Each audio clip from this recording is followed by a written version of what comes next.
నిర్లక్ష్యం కార్యక్రమానికి పునః స్వాగతం. నగరంలోని లేదైనా ఎక్కడైనా సరే ఏవైనా సమస్యలుంటే ఆ సమస్యలను అధికారుల లేదా ప్రజాప్రతినిధుల దృష్టికి తీసుకెళ్లడమే ప్రధాన అంశంగా మా ఈ నిర్లక్ష్యం కార్యక్రమం కొనసాగుతుంది. జాంపేట నిత్యం అత్యంత రద్దీగా ఉండే ప్రాంతం చూస్తున్నారుగా. ఇక్కడ ఫుట్పాత్ ను ఆక్రమించారు. ఓకే, పక్కన ఉన్న నో పార్కింగ్ బోర్డు పరిస్థితి చూడండి ఎలా ఉందో.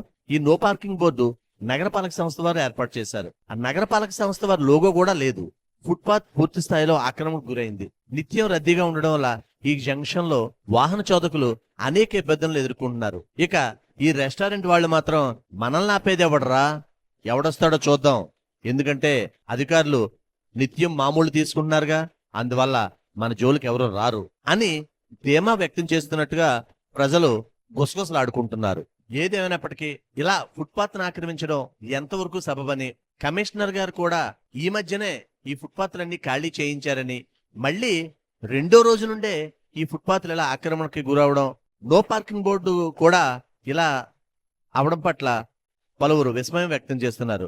మరి అధికారులు దీనిపై చర్యలు తీసుకుంటారో లేదో వేచి చూడాలి అంటున్నారు ప్రజలు. దయచేసి గమనించండి, ఒక ముఖ్య మనవి. మేం ప్రసారం చేసే నిర్లక్ష్యం కార్యక్రమం ఏ ఒక్కరిని అవమానపరచాలని గాని తక్కువ చేయాలని గాని మా ఉద్దేశం కాదు. కేవలం రాజమండ్రి నగరం బాగుండాలని మా ఈ నిర్లక్ష్యం కార్యక్రమం ముఖ్య ఉద్దేశం. ఇలాంటి చాలా ఉన్నాయి, ఇంకా దాచాం కుప్పలు కుప్పలుగా.